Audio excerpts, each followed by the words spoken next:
There is a strange comfort in a haunted house that cannot truly frighten you.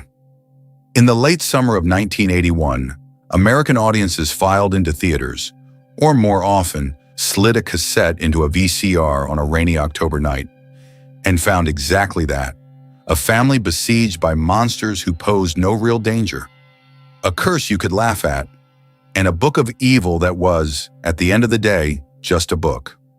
Saturday the 14th opened on August 14th, 1981.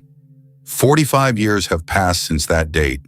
45 years since Richard Benjamin and Paula Prentiss moved into a ramshackle house of death on screen and made the supernatural feel like a mild inconvenience. 45 years since a young Jeffrey Tambor spread his vampire's cloak over what would become one of the most unlikely launching pads in television history. The film ran 76 minutes. Its budget was $3 million. Its spirit was that of a campfire story told by someone who loved old monster movies so much, he simply could not stop laughing at them. But time does not pause for laughter, and 45 years have a weight to them that no amount of campy comedy can lighten. What the film gave us was a snapshot, a surreal, sun-drenched snapshot of performers at particular moments in their lives. Lives that would twist and transition in ways no one on set could have anticipated. Some of those lives stretched long and full. Some were cut shorter than anyone would have wished. All of them matter. This is where they went. This is what happened. After the cameras stopped rolling on Saturday the 14th. To understand the cast, you must first understand the world that assembled them. By 1981, the horror genre had been split in two. On one side, the slasher film, born with Halloween in 1978 and turbocharged by Friday the 13th in 1980, lean and relentless, piling body counts like firewood. On the other side, the parody, waiting hungrily in the wings for someone to puncture the whole enterprise. Saturday the 14th was not the only film to sense that opportunity. According to contemporary trade papers, United Artists was rushing its own similarly titled project, Thursday the 12th, into production at almost exactly the same moment. It was by all accounts a race, and the Corman machine ran fastest. The idea had originated with Jeff Begun, who brought it to writer Howard R. Cohen, a Chicago-born filmmaker who had come up through the Roger Corman stable, penning exploitation pictures with the workmanlike efficiency of a craftsman who understood the economics of low-budget cinema. Cohen loved the concept immediately. He wrote a synopsis and delivered it to Roger Corman, the legendary independent producer who had spent decades making the impossible possible on half a shoestring. But there was a condition. Cohen would only write it if he could direct it. Corman characteristically agreed. And producer Julie Corman, who had raised $3 million to finance the film before even securing a distribution deal with her husband's own New World Pictures, took the helm of production with a brisk, decisive enthusiasm. Principal photography was completed in just 3 weeks. 3 weeks to shoot monsters, mayhem, a haunted house full of rubber gillmen and cape-wearing vampires, and the domestic comedy of a thoroughly beleaguered American family. It was not leisurely filmmaking. It was, in the tradition of the Corman universe, a matter of moving fast, staying light on your feet, and trusting the performers to carry the material wherever you could not afford to carry it yourself. The practical effects, the monsters, the supernatural apparitions, the book that releases evil into the world, were achieved with the ingenuity that low-budget genre filmmaking demands. What the crew lacked in resources, they compensated for in invention. Rubber suits, clever camera angles, a commitment to physical comedy over genuine spectacle.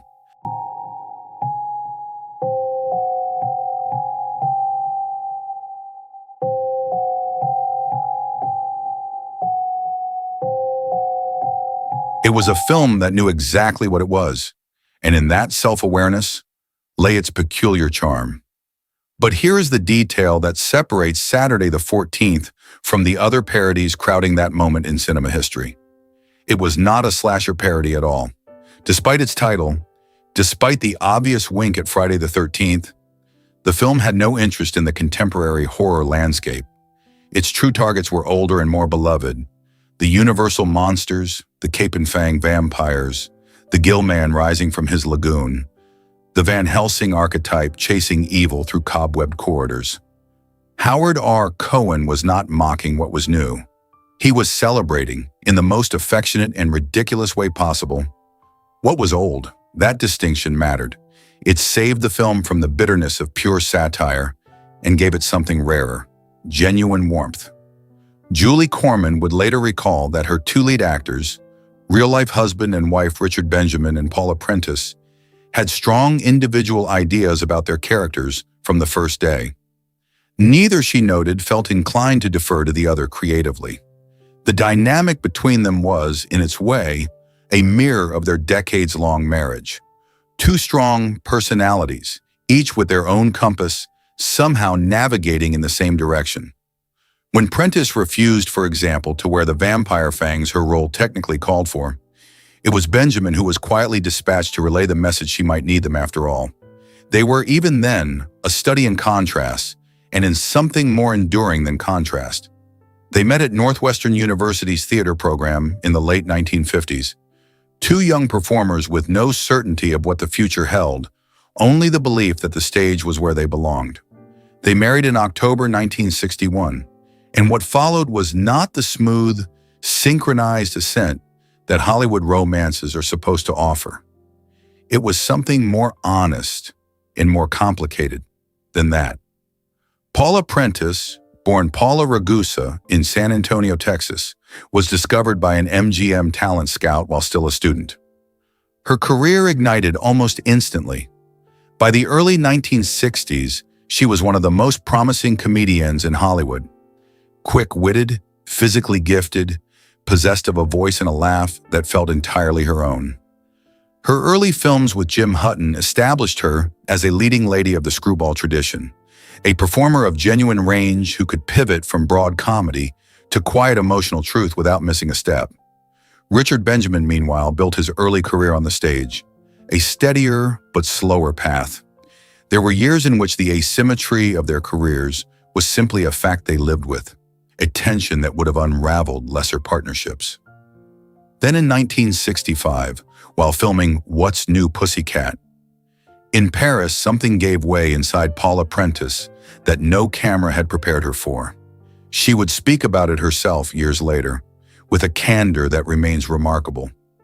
During production, she climbed the ropes to a catwalk on the set and walked the beams, calling down to everyone below that she was going to jump.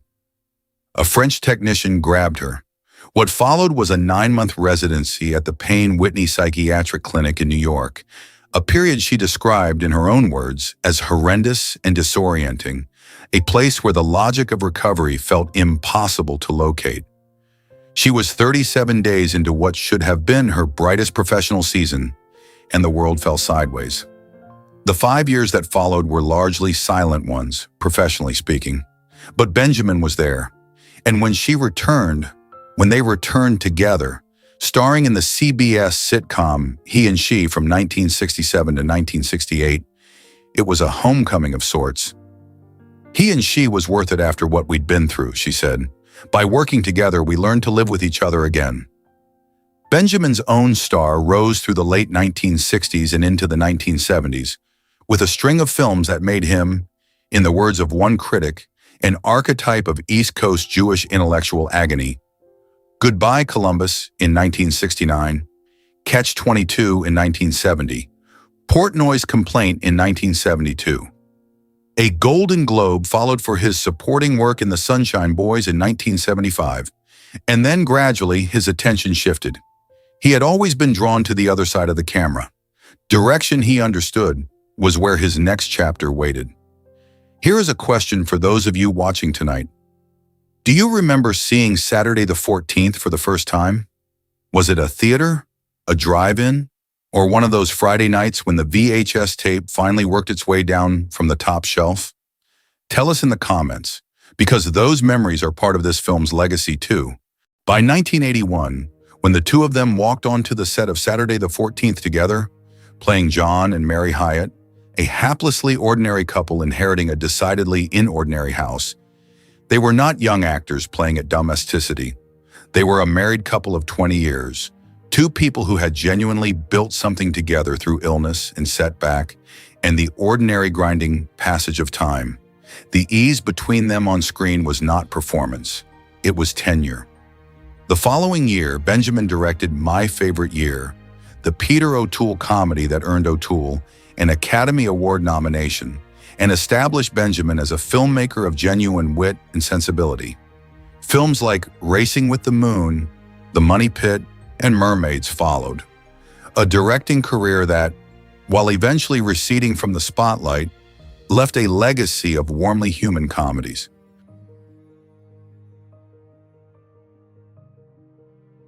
As the years passed and directing opportunities diminished, Benjamin returned to acting, smaller roles, character work, the kind of supporting presence that a performer of his intelligence can inhabit with quiet distinction. He appeared in Woody Allen's Deconstructing Harry in 1997, produced the television film The Goodbye Girl in 2004, and continued working in film and television well into the 2000s. Richard Benjamin is now 87 years old. Paula Prentiss is 88. They have been married for 64 years. They have 2 children, Ross and Prentiss. They have outlasted almost everything: the studio system that first shaped them, the genres that first employed them, the fashions that once defined what a Hollywood couple was supposed to look like. That is not a small thing. That is, in its way, everything. When Saturday the 14th went into production, Jeffrey Tambor was 36 years old, a trained stage actor with a graduate degree from Wayne State University and a string of supporting television roles that had established his face without yet establishing his name. His role as Waldemar, a vampire of magnificent self-seriousness, thwarted at every turn by the cheerful obliviousness of his suburban prey, was only his second feature film appearance. He was funny, he was committed. He was precisely the kind of actor that low-budget ensemble comedies depend on entirely, someone willing to play the joke at full volume while somehow maintaining a quality of genuine performance underneath it. No one on that set in 3 weeks of rush production in 1981 could have predicted what was coming. The 1990s brought The Larry Sanders Show and the role of Hank Kingsley, the catastrophically vain, catastrophically insecure talk show sidekick whose every scene was a masterclass in comic desperation. Emmy nomination followed Emmy nomination, and then came Arrested Development, where Tambor played not one but 2 versions of the Bluth family patriarch, the incarcerated scheming George Bluth Sr. and his feckless wandering twin brother Oscar, a dual performance that stands as one of the definitive ensemble comedy achievements of the 2000s. The pinnacle came with Transparent, Amazon's groundbreaking drama series in which Tambor played Maura Pfefferman, a transgender woman navigating the late-life transition her family had never anticipated. The performance earned him 2 Emmy Awards, a Golden Globe, a SAG Award, and a Critics' Choice Award. It was the kind of work that redefines a career, the kind of role that makes audiences revisit everything that came before it. But legacy, as any honest telling of a life must acknowledge, is rarely uncomplicated. In 2017, allegations of sexual harassment emerged during production of Transparent's 5th season. Tambor denied the accusations and resigned from the series. The years that followed were professionally quiet ones, a single Disney Plus production in the 5 years following the controversy, and then slowly tentative signs of renewed work. In 2024, he appeared in new productions, the industry's relationship with his legacy still unresolved, still in process. What remains, fixed and permanent, is the work itself. The Hank Kingsley who couldn't stop undermining himself, the George Bluth who couldn't stop scheming, the Maura Pfefferman who finally at the end of a long life found the word that fit. And before all of it, the vampire Waldemar, spreading his cape in the corridors of a haunted house on a 3-week shooting schedule in 1981, convinced of his own menace, surrounded by people who couldn't quite take him seriously. There is a through line there, if you look for it. Tambor has always played men who believe, with absolute sincerity, in versions of themselves the world refuses to confirm.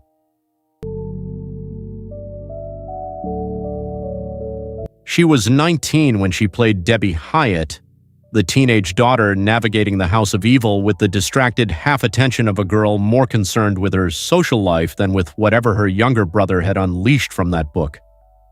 Kari Michaelsen brought a naturalism to the role, an ease that read as genuine rather than performed, and the film rewarded her for it with some of its most genuinely comic moments.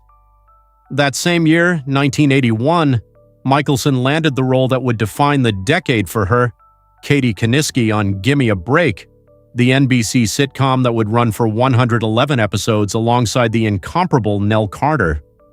In a competitive industry where young women were often interchangeable, Michaelsen held her own for 6 years.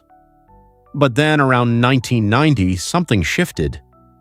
Quietly, without the public drama that often marks an actor's departure from the spotlight, Kari Michaelsen simply chose another life. She studied business, completed a degree in marketing from UCLA, and transitioned into public speaking, a career she has maintained for more than 30 years.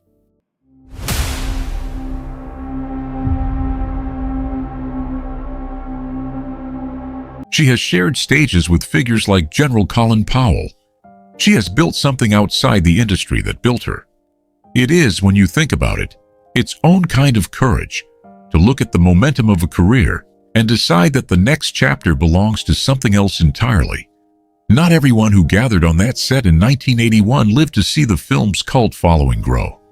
Not everyone was there for the VHS boom, for the late-night cable syndication, for the day someone finally uploaded it to streaming and a new generation found it on a Saturday night and laughed at all the same jokes. Some of them left earlier than they should have. Severn Darden, who played Van Helsing with the serene, distracted gravity of a man who has been hunting monsters for so long that monsters have become routine, was one of the authentic treasures of American comedy. Born in New Orleans in 1929, he was a founding member of the Compass Players. And then, when Paul Sills founded the Second City in Chicago, in 1959, one of the original troupe members. He was present at the ground floor of improvisational theater in America. He was nominated for a Tony Award in 1962.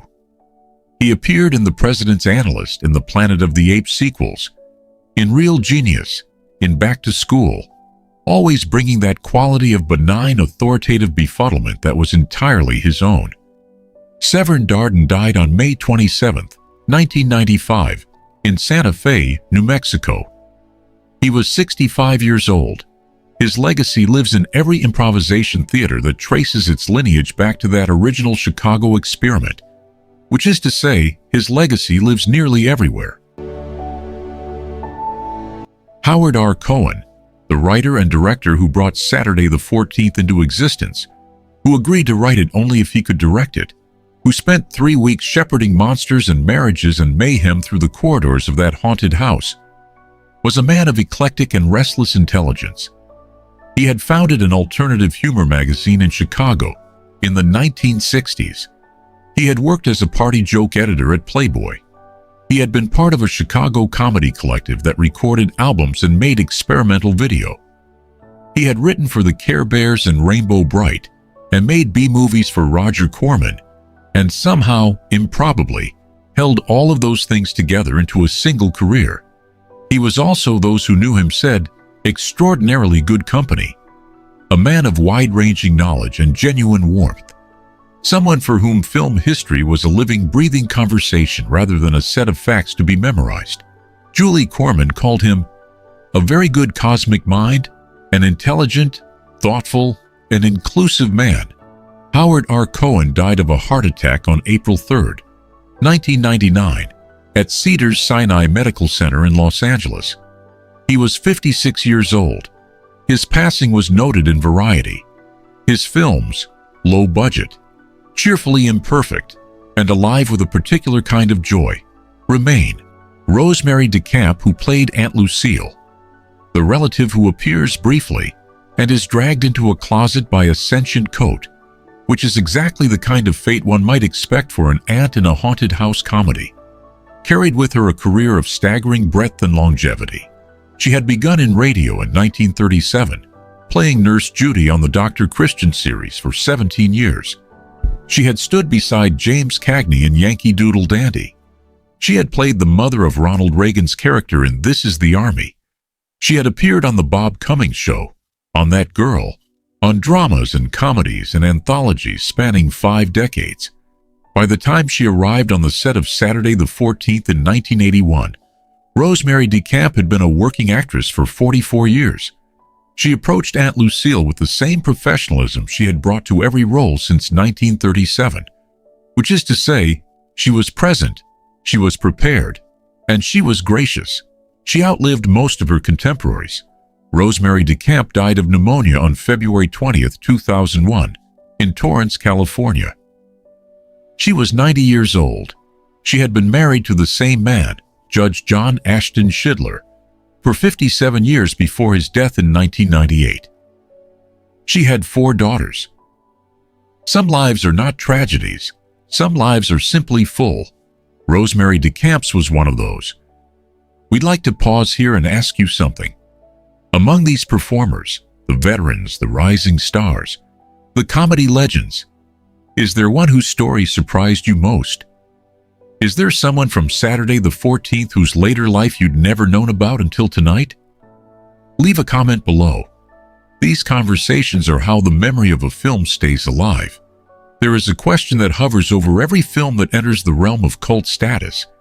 Every movie that was not quite a hit, not quite a sensation, but never quite disappeared either. The question is, why does it survive?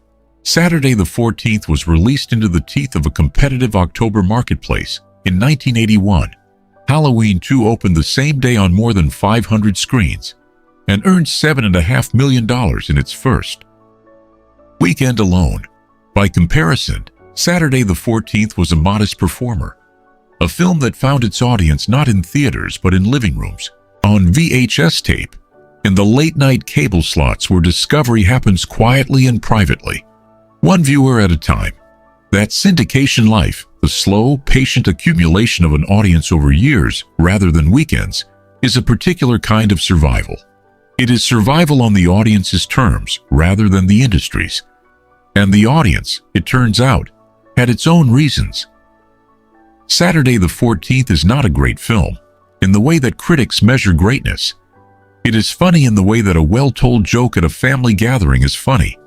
Not because the craft is extraordinary, but because the spirit behind it is genuine. Howard R. Cohen loved the monsters he was mocking. Richard Benjamin and Paula Prentiss brought to their roles 20 years of real partnership that no amount of scripting could manufacture.